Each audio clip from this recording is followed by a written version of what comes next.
Which mode is okay? This or this?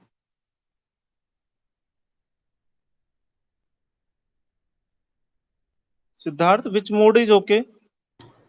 Sir, only one mode is available to me. So it is not changing.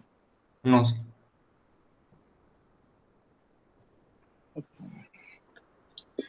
Audibility is okay. Yes. Yes, So sir. now, next very important thing I am going to introduce additional simplex method. So till now you have the knowledge of the simplex method. Simplex method in generalized matrix form or tabular form. Then you have studied the revised simplex method. All are the simplex method. Just in the different way we are writing that. Now we have the additional simplex method. So before the additional simplex method, first you take in the simplex method what we have in the first table. What we have in the first table? We have the non-optimal table but feasible table. That simplex method is known as the primal simplex method, and in that we have we have the no, it is not in no, I'm mathematics. Could be in 1226 because our room exchange could be there. So here in that initial table is the feasible and final table is the optimum. Optimum and feasible means feasibility. We maintain the feasibility throughout the table, throughout the iteration, and achieve the optimum.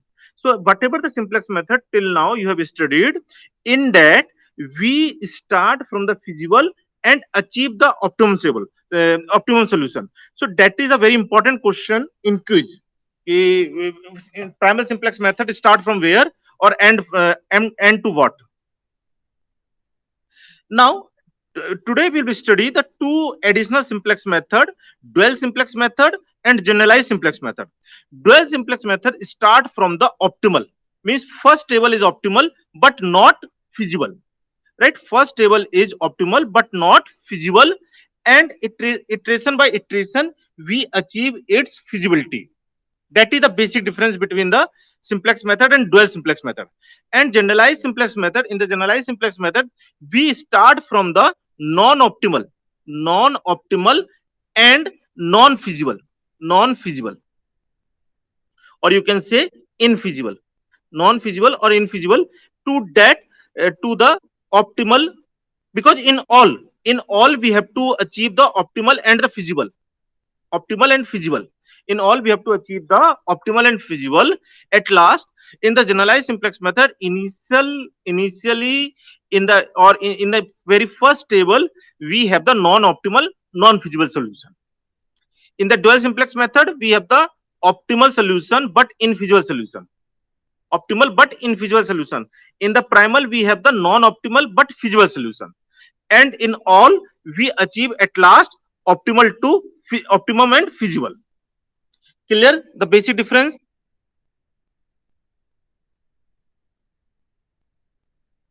Yes, sir. Now let us start what is the dual simplex method. So dual simplex method, to start the LP infeasible, uh, uh, optimal and infeasible, two requirement must be met. Means this is the standard condition that all the LP must satisfy these two conditions. What are those conditions? As I have told you, LP must be optimal and infeasible. Initial table must be optimal and infeasible. So objective function must satisfy the optimality condition for the regular simplex method or the primal simplex method, whatever you have studied in the chapter 3. So if we have the maximization Z, so what is the Z coefficient? What is the Z coefficient? For the optimality, what is the Z coefficient? All must be positive. All must be mm, all must be positive.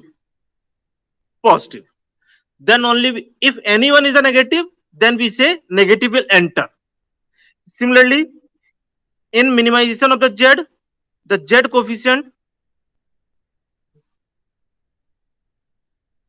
optimization.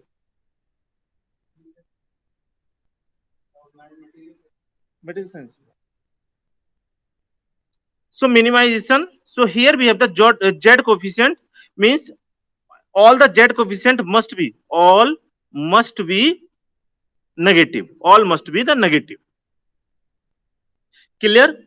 So in the for applying the dual simplex method, objective function should be of this nature. And second condition is all the constraint must be of less than type. Whether it is of is equal to type, whether it is of greater than type, you have to convert into the less than type. Then only you can apply the right dual simplex method when these two conditions are satisfied. Let us have this problem. Minimize z is equal to 4x1 plus 2x2 subject to x1 plus x2 is equal to 1, 3x1 minus x2 greater than or equal to 2, and x1 x2 greater than or equal to 0. So if we have this problem, so first I have to write all the constraint of less than type.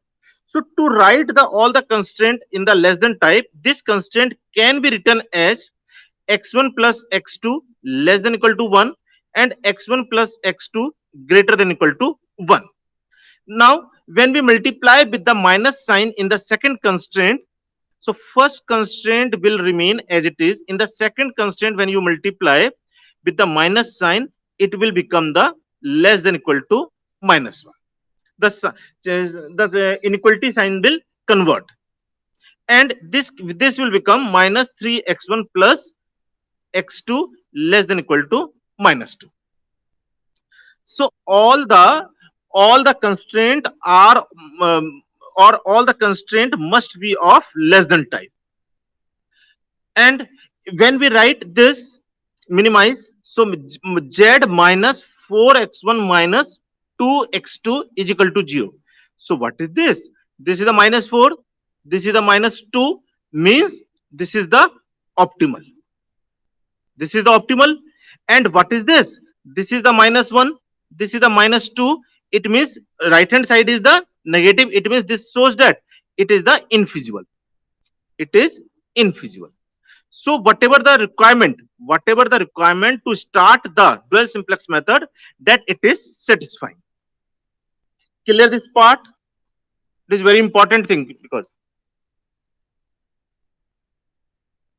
so here if you see later on I will come on this graph. So here we have the now due to the less than inequality, what we have to add? We have to add the slack variable. Let's say x3, let's say x4, let's say x5. So when we write the table,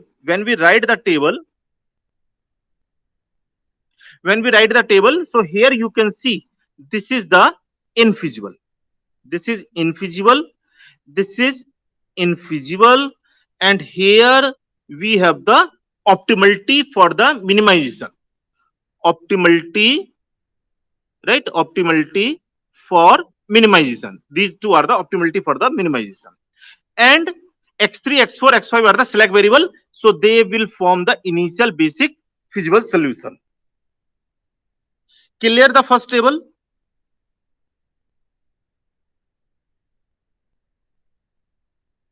Now this is ready for the dual simplex method. Ready for the dual simplex table. Dual simplex table. So in this initial table is what? Optimum. Initial table is optimum and but infeasible. So by the dual simplex method, we achieve the feasibility, optimality to feasibility, that we will achieve. Right? Optimality to feasibility we achieve through the dual simplex method. So what is the step? So in the step, always first we have to decide the what is the entering variable, what is the leaving variable in the simplex method. But because here we have to remove the feasibility, so here first we choose which one is the leaving variable, then we decide that what will be the entering variable. Otherwise step will be the same. So most negative means most infeasible. Most infeasible will be the leaving variable. So here minus 2 is the most infeasible. So here we have the right? It is the living variable. So you can say x5 is the living variable. So in this case, you can see what is the optimality condition, feasibility condition, dual feasibility condition. The living variable xn is the basic variable having most negative value. If all the basic variables are non-negative, algorithm end. Means if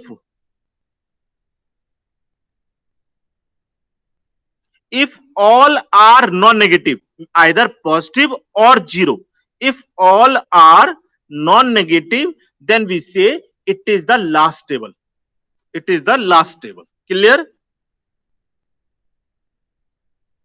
So now we have decided that x5 is the living variable. Now for the entering variable, we check the optimality condition. Here we have the dual optimality condition. Given that xi is the living variable, right, and cj bar be the reduced cost of the non-basic variable xi, and alpha rj the constraint coefficient in the xr row and xi column of the table. The entering variable is the non-basic variable with alpha rj strictly negative. Alpha rj is strictly negative. That corresponds to minimum of the ratio of what? Mod of reduced cost and the constraint coefficient and in both, if we have the tie, we break the tie arbitrarily. We choose anyone, we break the tie arbitrarily. Clear this part? So when the x5 is the living variable, this is the x1 and x2 are the non-basic variable. So zj minus cj are the -4 -2. Now we take the ratio of the z1 minus c1 reduced cost upon -3. That is the -4 -3 and mod. Then this is positive, ratio is not possible. This is 0, ratio is not possible. This is 0, ratio is not possible. This is 1, ratio is not possible. For the ratio, denominator must be strictly negative. It means the x1 will be the entering variable and the -3 is the pivot element. X5 is the living variable, x1 is the entering variable, and -3 is the pivot element. So always we make the pivot element as a 1, rest as a 0, rest as a 0, rest as a 0. So now you apply the Gauss-Jordan row operation.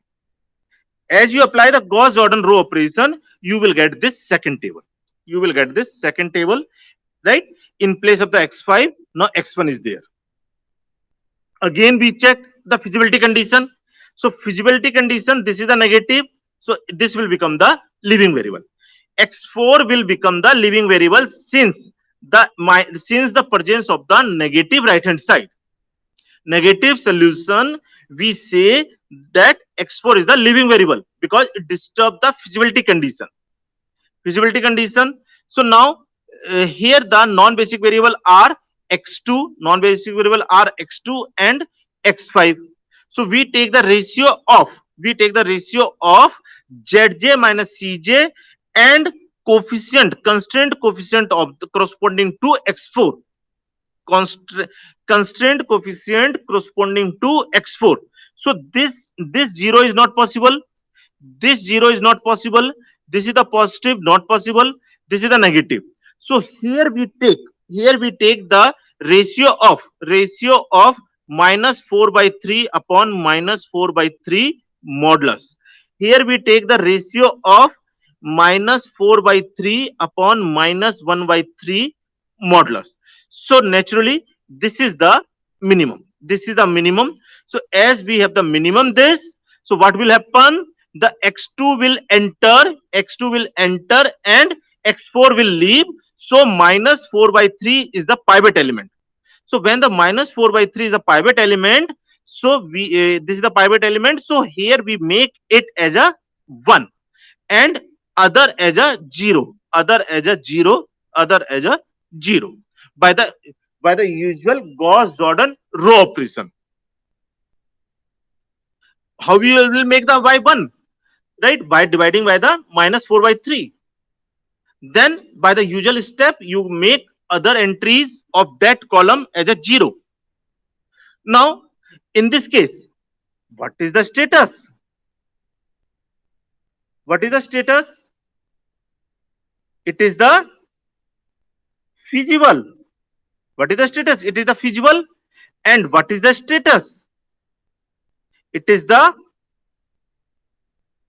optimal. Means from the optimal table, very first table is optimal.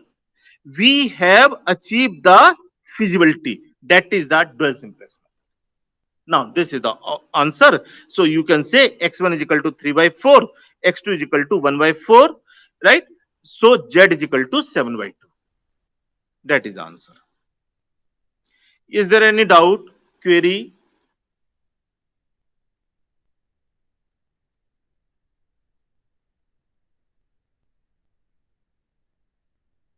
Yes, Siddharth, Hariharan, Hardik, Chirag. No doubts. No doubts.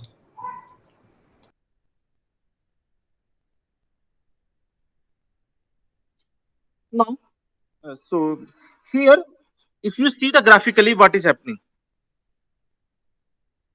So here we have the two constraint, right? X1 plus x2 is equal to 1. So this is the line of the x1 plus x2 is equal to 1. And another one is the 3x1 minus x2 greater than equal to 2. 3x1 minus greater than equal to 2. So when we put 3x1 is x1 is equal to, right, this is the line for the x1 3x1 minus x2 is equal to 2. When we put the 0 comma 0, so 0 comma 0 means reference point, so 0 greater than equal to 2, so on the opposite of the origin. So here whatever this bold, right, whatever this bold part, that is our feasible region. That is our feasible region. Over the line we have the feasible region, means between the A to B we have the feasible region. So this coordinate will be the 1 comma 0. This coordinate is a 1 comma 0 because we have the x1 plus x2 is equal to 1. And when we put this coordinate is a 1 comma 0, and what is the coordinate of this? So when we compare, so it will become the 1 by 4, 1 by 4, 3 by 4. So x1 is equal to 3 by 4 and 1 by 4. That is the coordinate. So when we substitute in this, so what you will get? The z is equal to, right, z is equal to 1 comma 0. So z is equal to, z is the 4x1. So z is equal to 4. And when we put 3 by 4 and 1 by 4, so it will come 3. And here it will come 5. So in this case, z is equal to 5. And here we have the z is equal to 4. No, कुछ गड़बड़ है क्या? नहीं 4 नहीं आएगा. 1 by 2, 1 by half, 3.5. It is the 3.5. So 3.5, so it is the minimum. So at this point we have the minimum. At this point we have the minimum. Clear this part? Now, what is the first value? x1 x2 is equal to 0. x1 x2 is equal to 0. x1 x2 is equal to 0. What is the second value? What is the second value? x1 is equal to 2 by 3 and x2 is equal to 0. x1 is equal to 2 by 3, x1 is equal to 2 by 3. This, let's say C, D point. In the D point we have the C is what? 0 comma 0. D is what? 2 by 3 comma 0. And then we have the point A. Then we have the point A, that is the 3 by 4 and 1 by 4. 3 by 4 and 1 by 4. So what you are seeing, This point is infeasible. This point is infeasible. But this point is the feasible. Means it in the dual simplex method, we are going to optimal and feasible point through the infeasible points. Through the infeasible points. That is the dual simplex method. Clear this part through graph? Sir, what is the benefit of using dual simplex method over simplex method? I'm coming. I'm coming. In next question, it will be answered. Just wait for the one question. So here, consider the solution space in figure 4.3 where it is desired to find optimum extreme point that uses the dual simplex method to minimize z is equal to 2x1 plus x2. The optimum solution occurs at the point f 0.5 1.5 on the graph. Can the simplex start dual simplex start at the point a? Yes, this is the graph. Can the dual simplex start from the point a? Dual simplex method can start from the point A if f is the optimum solution. If f is the optimum solution, A can be the starting point. A cannot be since it is the feasible point. It is in the corner of the feasible region. So it is the feasible point. Dual simplex method always start from the infeasible point. So dual simplex method you cannot start from the feasible point. That is the answer no.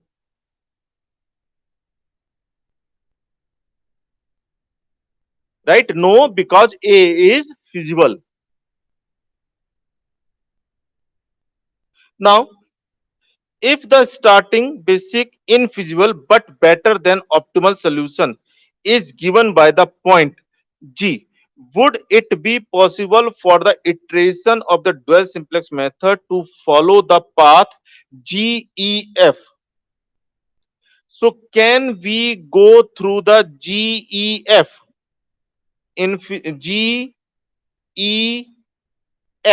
can we go? We cannot go because E is what?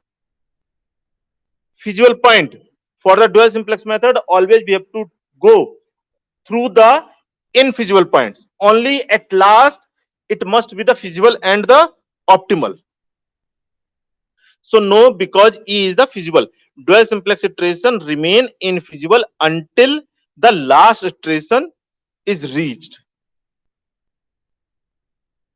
Now, if the starting basic infeasible solution start at L, identify the possible path of the dual simplex method that leads to optimum feasible point at point F. So you have to start from the L.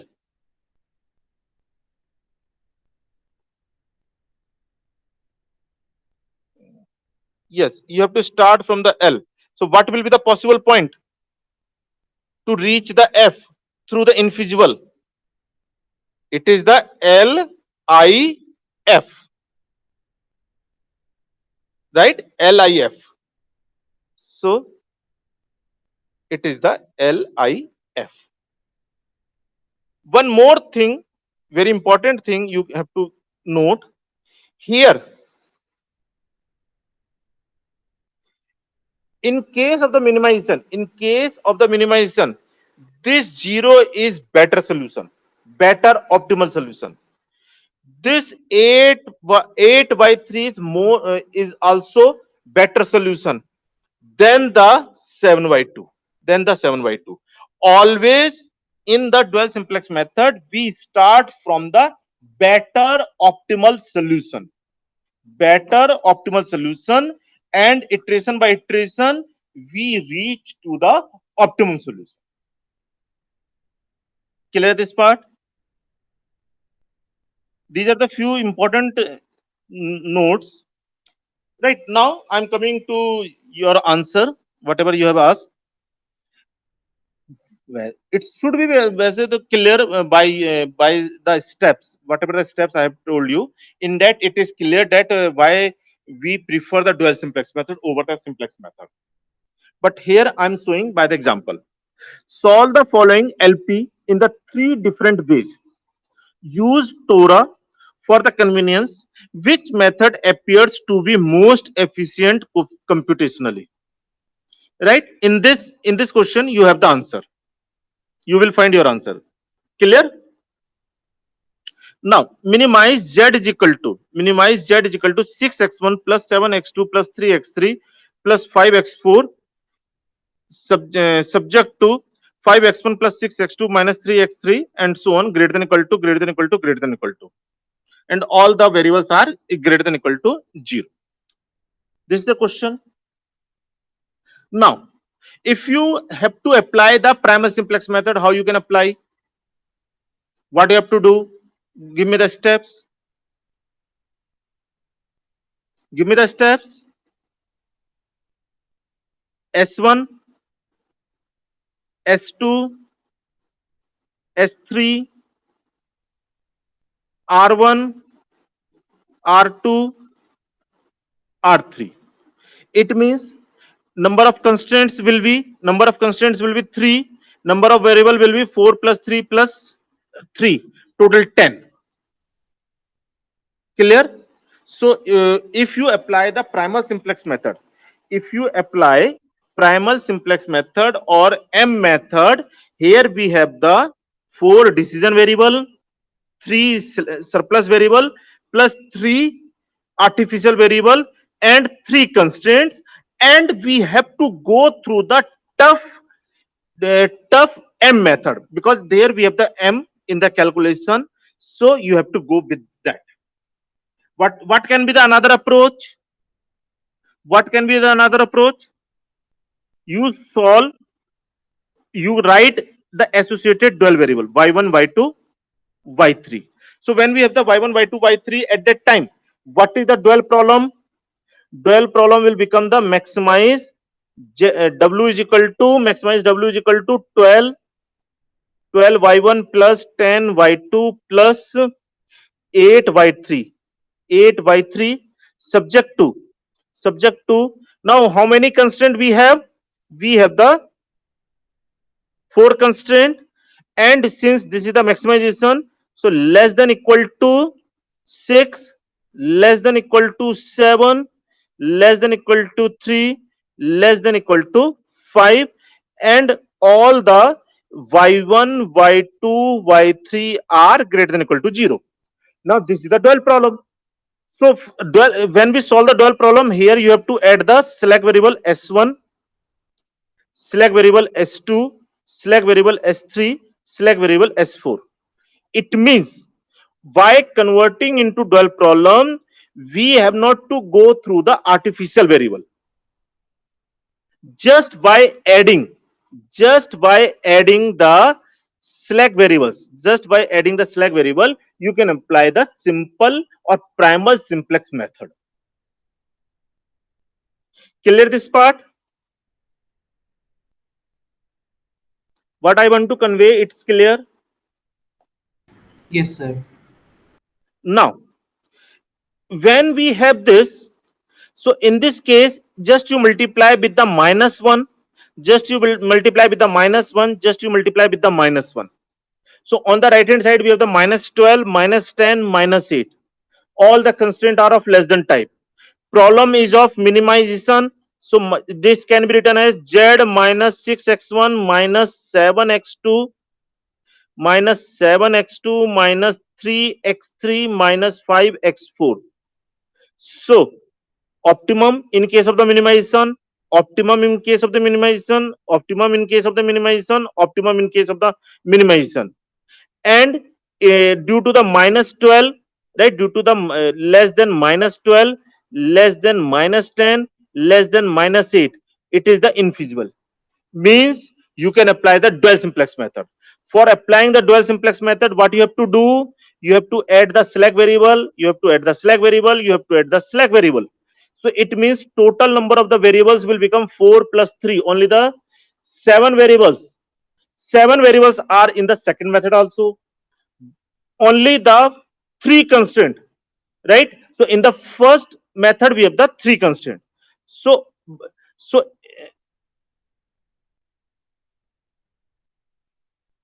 in this we have the three constraint 10 variable.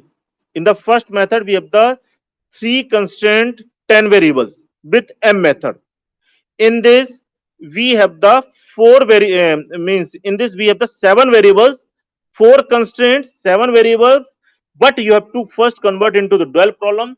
Then using the optimum solution of the dual problem you have to find the solution of the primal, right?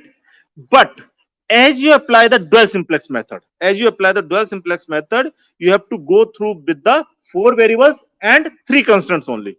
By variable also we have the less, by the constraint also we have the less, and there is nowhere we have the artificial variable and all other thing. And and number of steps for the first method we require the 5 iteration. For the second we require the 3 iteration, and for the dual simplex method we require the only 1 iteration. First method is the what? Primal simplex method. Right, with the m method. Second is the uh, dual, convert into the dual, and then you have to apply the primal simplex method. In the third you have to apply the dual simplex method. Clear? And with all you have to you have the same answer: x1 is equal to 0, x2 is equal to 10, x3 and x4 is equal to 0. So dual simplex is the best. It follows because it requires smallest number of iteration and has smallest number of constraints. Now your answer is clear. Yes, sir.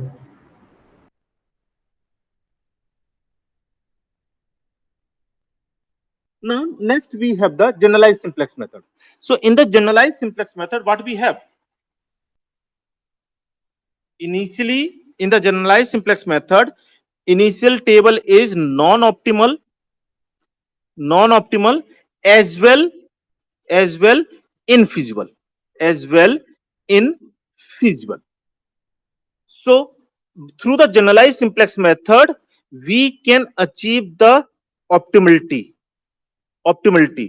and we can, and feasibility. So by which method you can achieve the feasibility? From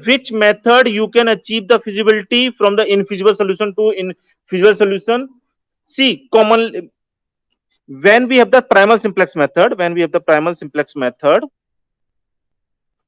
many students write that it achieve the non-optimality to optimality. That is the wrong word. It achieve the feasibility to optimality. Right? Non-optimality to optimality is the wrong word. It achieve the feasibility to optimality. In the dual simplex method, it achieve the feasibility through the or from the optimality. It achieve the feasibility. Right? It achieve the feasibility. Clear? And so in generalized simplex method, what we have the solution? We have the solution non-optimal and infeasible. So how you can achieve the feasibility? What you have to apply? We have to apply the dual simplex method. By the dual simplex method you can achieve the feasibility and you can achieve the optimality by the primal simplex method. Right? You can achieve the optimality by the primal simplex method. Clear? So that is written here. The primal simplex method in chapter 3 start the feasibility but non-optimal.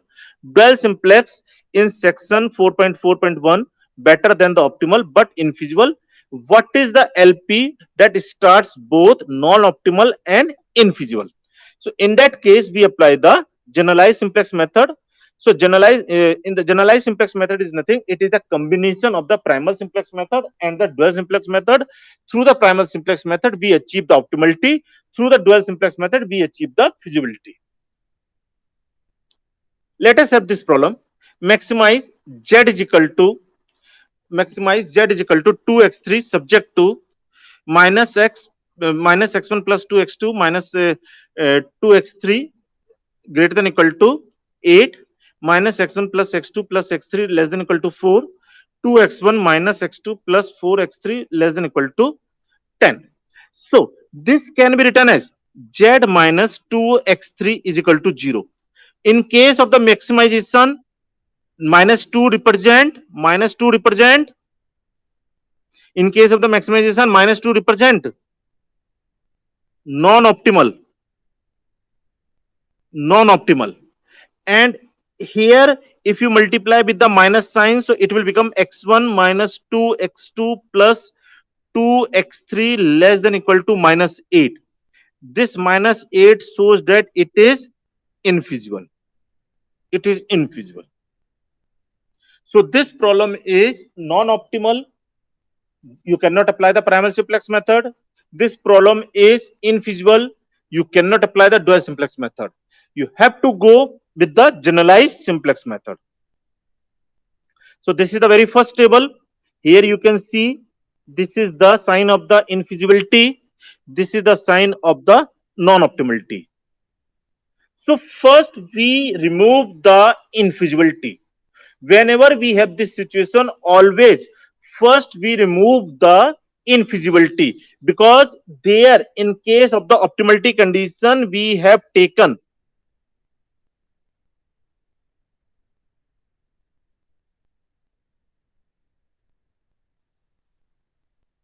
in the optimality condition we have taken the mod. Here we have taken the mod of reduced cost upon constraint coefficient. So due to that, always we first remove the infeasibility using the dual simplex method.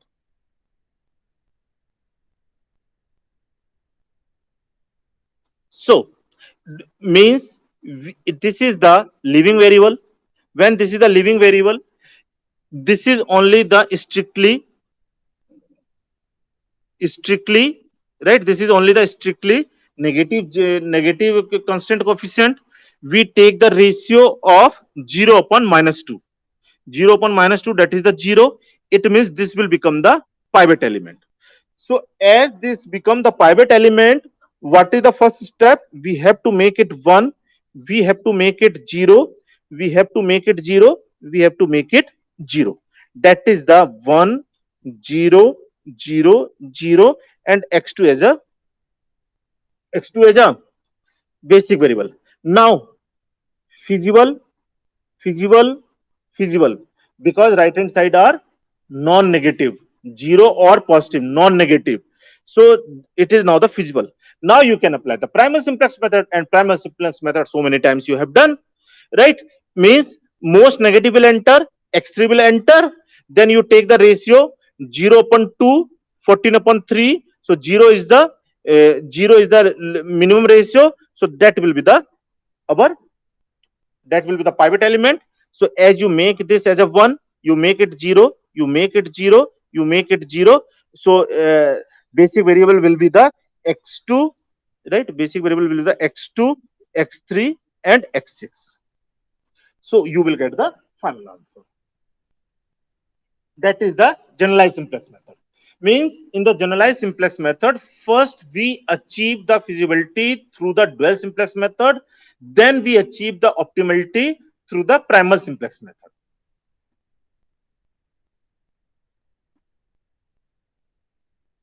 Clear this part?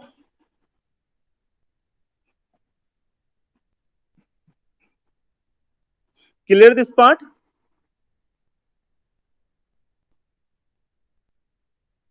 Yes, sir. Now minimize z is equal to minus x1 plus x2 subject to x1 minus 4x2 greater than equal to 5, x1 minus 3x2 less than equal to 5, 2x1 minus 5x2 greater than equal to 1. then we say x1 comma x2 greater than equal to 0. So in this case, it is the minus z plus x1 minus x2 is equal to 0. So it is the problem of the minimization. So this shows that it is the non-optimal. It is non-optimal. Here in the first constraint, if you multiply with the minus sign, so minus x1 plus 4x2 less than equal to minus 5, and in the third constraint, 2 minus 2x1 plus 5x2 less than equal to minus 1. So due to the minus 5, due to the minus 1, it will become the infeasible. If we have the problem infeasible and the non-optimal, we have to apply the generalized simplex method. Generalized simplex method. Generalized simplex method we have to apply. So let us move to table. So here we have the table. So what I have told you, first we remove the feasibility, right? First we remove the infeasibility. So we have to apply the dual simplex method. In the dual simplex method, which one will be the leaving variable? Most negative right hand side will be the leaving variable. So here the x3 is the leaving variable. Then we take the ratio. So when we take the ratio, right, the constraint coefficient must be strictly negative. So only ratio is possible as a mod of 1 upon minus 1. Mod of 1 upon minus 1. Only this ratio is possible. Clear? So this minus 1 is the pivot element. So as you make this pivot element as a 1, rest as a 0, rest as 0, rest as 0. Right? X1 is the entering variable, x3 is the leaving variable, minus 1 is the pivot element. So minus 1 you have to make 1 by the elementary row operation, and other column element as a 0. Right? So here we have the 1 0 0. Again you have to check for the feasibility condition. So for the feasibility condition, now very important point is coming. So x4 is the leaving variable. X4 is the leaving variable. Right? Now what will be the entering variable? Ratio is not possible, strictly not negative. Ratio is not possible, strictly not negative. Ratio is not possible, strictly not negative. Ratio is not possible, strictly not negative. Ratio is not possible, strictly not negative. If we have this type of the situation, it means this remain infeasible. So now you can say infeasible solution. The same thing we have in the dual simplex method also. If you are not able to take the ratio, why? The constraint coefficients are not strictly negative, then the solution is infeasible. You cannot remove the infeasibility. When there is infeasible solution space, there is no chance of the optimal solution. Clear this part? Special cases also I have discussed. So in the second iteration, row 2 has all non-negative coefficient on the left hand side. This means that infeasibility of x4 cannot be removed and the problem has infeasible solution. Clear? Just last question.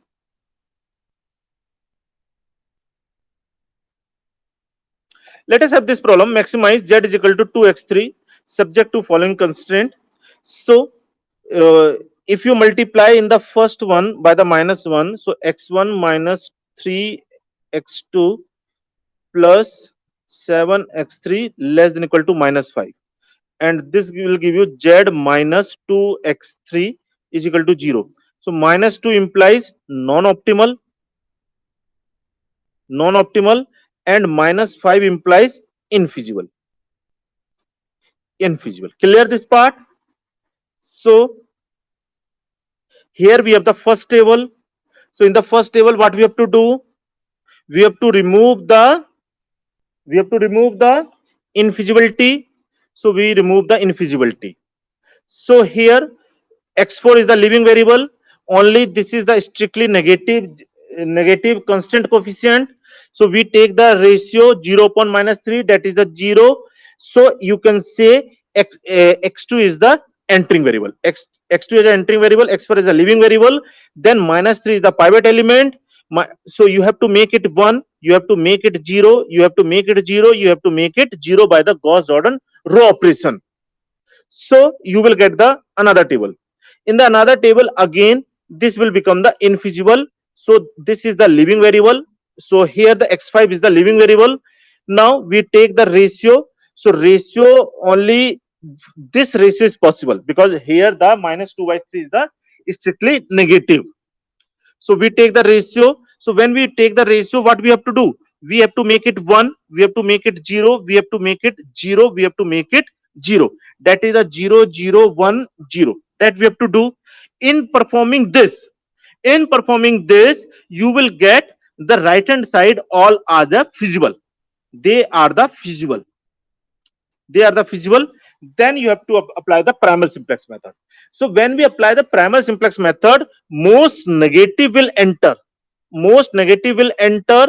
Then you have to decide with the leaving variable. Which one is the leaving variable? So for the leaving variable, the column constraints should be constraint column coefficient should be strictly positive. This is the negative, this is the negative, this is the negative. Thus it is a sign of which special solution? It is a sign of which special solution? It is a sign of which special solution in the primal simplex method? Sir, can you please repeat the question? I am saying that now this through the dual simplex method you have achieved the feasibility. Now you have to go with the primal simplex method. In the primal simplex method, question is nature of the problem is the maximization, right? Nature of problem is the maximization. So most negative will enter. So here the most negative is entering. So when most negative is entering, you have to decide which one is the leaving variable. So for the leaving variable, we take the ratio of the right hand side and the and the coefficient or element of the entering column. So the 2 upon minus 4 by 3 is possible? No possible. 1 upon minus 2 is not possible. 3 upon minus 1 is not possible because here the denominator must be strictly positive. If there is no positive entry in the column, then that is a sign of which is special case? Sir, unbounded solution. Unbounded. So this is the sign of the unbounded. So this problem has the unbounded. So here I have discussed the generalized as well as the special cases. So now the solution is the unbounded. So it is written iteration 3 is feasible but non-optimal. However, x3 shows that solution is unbounded. Clear? So that's all in the additional simplex method. In the next class, I will start very important thing, post optimality analysis.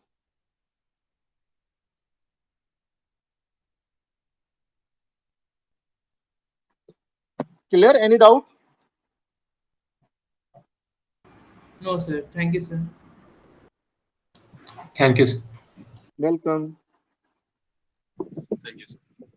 Welcome. Thank you, sir.